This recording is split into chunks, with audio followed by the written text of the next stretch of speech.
1000 vote से आगे हैं। धमदाहा में एआईएमआईएम को 700 वोट नहीं मिले हैं।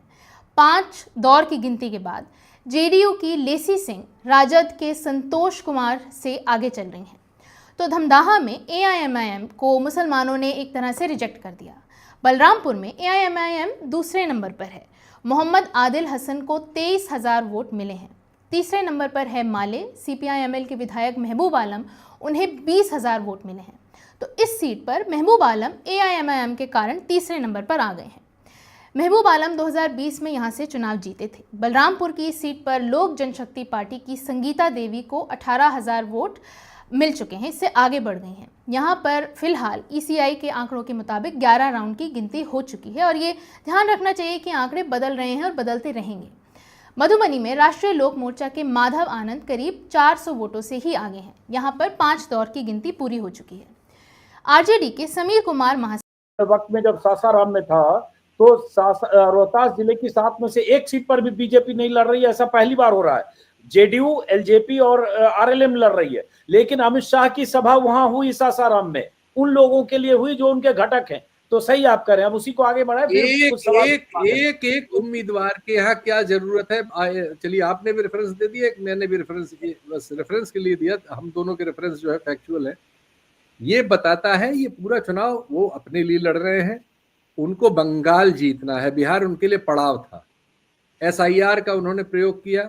उन्होंने इस चुनाव आयोग की उन सामर्थ्य का उपयोग किया जिसमें विपक्ष चिल्लाता रहे हमें सुनना ही नहीं है, हमें जो करना है हम बुलडोज करके करेंगे, हम 20-30 लाख वोट दूसरे के काट देंगे विपक्ष के, और 20-30 लाख अपने जोड़ लेंगे, आखिरी रात तक जोड़ते रहेंगे। हम ट्रेन से भर के लाएंगे, प्लेन से भर के लाएंगे, बस से भर के लाएंगे। 3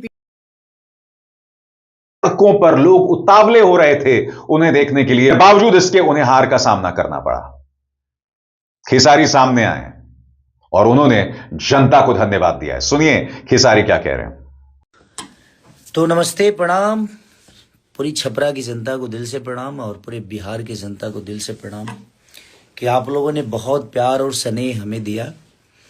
और हार जीत अपनी जगह पे होती है और ज़िंदगी से हम लोग इतना हारे हैं ना कि क्या बताएं, और हार के ही यहाँ तक खड़े हैं। तो आप सबका स्नेह, आप सबका दुलार मुझे एक बेटे की तरह मिला।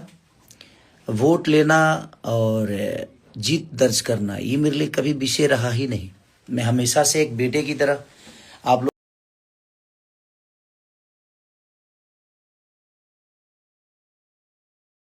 मंत्री कह रहे हैं कि कांग्रेस में जल्द टूट होने वाली है।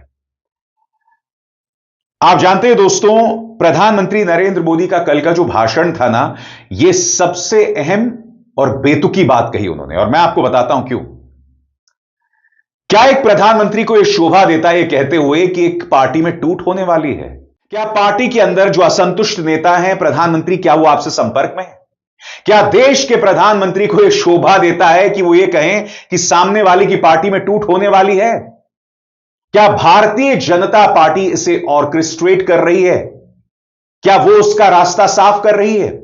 सबसे बड़ी बात, प्रधानमंत्री ने ये जो बात कही, इसका जिक्र ना उनके सोशल मीडिया हैंडल एक्स में है, इसका जिक्र कोई पत्रकार नहीं कर रहा है, क्योंकि प्रधानमंत्री ने बात कह दी, तालियां भी बज गई, मगर फिर उनको इस बात का आभास हुआ होगा कि अगर प्रधानमंत्री ऐसी बातें करेंगे तो इसमें अराजकता का एक लहजा है। बिहार तो निपट गया, आने वाले जो चुनाव हैं, बंगाल है, असम है, तमिलनाडु है, यहां पर क्या खेल होने जा रहा है, उत्तर प्रदेश में क्या होने जा रहा है। और आज इसीलिए मैंने अशोक वानखेड़े टाइगर को बुलाया। और टाइगर वैसे भी खुलकर बोलते हैं, बिना डर बोलते हैं। टाइगर, इधर हम देखते हैं जो आप स्क्रीन पे जो स्कीम्स देख रहे हैं, चाहे वो 2017 की अखिलेश की स्कीम हो, या उड़ीसा में बीजू जनता दल की स्कीम हो, या फिर कृषक बंधु स्कीम हो ममता बनर्जी की, या फिर 2023 में फिर तेलंगाना की स्कीम हो, एक लंबी लिस्ट है जो आप स्क्रीन पर देख रहे हैं। जो भी स्कीम गैर भाजपा सरकार लेके आई, इलेक्शन कमीशन ने ना सिर्फ डराया बल्कि नोटिस दे दिया कि इसको तुरंत रोकिए, आप चुनाव आचार संहिता का उल्लंघन कर रहे हैं, आप पर एक्शन लिया जाएगा।